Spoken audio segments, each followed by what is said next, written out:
o reconhecimento da fraude, sem mencionar a data da contratação.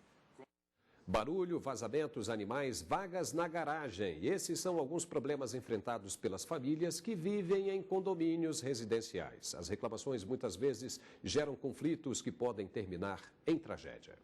Luísa Bautista é síndica há 21 anos. Já presenciou diversas situações envolvendo brigas entre moradores. O principal motivo é o barulho das atividades no dia a dia dentro de casa. 2 moradores entraram quase em contenda por conta de barulho. Procurado a administração, nós verificamos que o barulho não dependia de nenhum dos moradores, mas foi um desprendimento de folha de zinco do telhado que durante a madrugada, devido às intempéries, ficava batendo na parede. E depois de vários anos à frente da administração de condomínios, Dona Luísa conta que a melhor maneira de solucionar possíveis conflitos é por meio do diálogo. Foi dessa maneira que ela conseguiu resolver um problema no primeiro condomínio que foi síndica. Para amenizar a correria das crianças, foi acordado com os condôminos a realização de atividades recreativas. Tanto fora do condomínio quanto dentro, arrumando um espaço para que elas pudessem se expressar. As crianças tiveram mais confiança na administração, principalmente no síndico.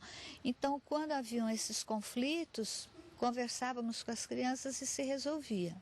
Mas nem sempre é possível resolver os problemas com diálogo. Na semana passada, uma briga entre vizinhos terminou em tragédia em São Paulo. O casal Fábio de Rezende Rubim e a mulher, a dentista Miriam Cecília Almstalden, foram mortos a tiros pelo vizinho Vicente D'Alessio Neto, que se matou logo depois no elevador. Pessoas próximas contaram que a relação entre eles era conturbada devido a reclamações de barulho. E a partir daí se criou uma picuinha, foi irritando, foi indo até um ponto de acontecer isso. Em depoimento à polícia, a viúva explicou que o marido sofria da síndrome de Guillain-Barré, doença autoimune que o deixava bastante fragilizado. A enfermidade foi descoberta no ano passado. Muito bem, para esclarecer algumas dúvidas sobre esse relacionamento entre vizinhos de um mesmo condomínio, nós vamos conversar agora com o doutor Délcio de Oliveira, advogado de direito habitacional. Muito boa tarde, doutor. Muito obrigado por sua presença aqui no Jornal da Justiça. Qual é a lei que regula essa convivência entre vizinhos?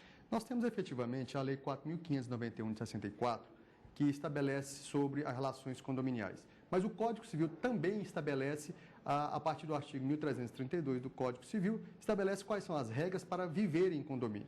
Sendo assim, o próprio condomínio ele deve regrar necessariamente em convenção e regimento interno quais são as questões particulares de cada coletividade. E quando o vizinho infringe uma regra do condomínio, ele está cometendo uma infração penal ou ele pode ser enquadrado de crime de alguma natureza?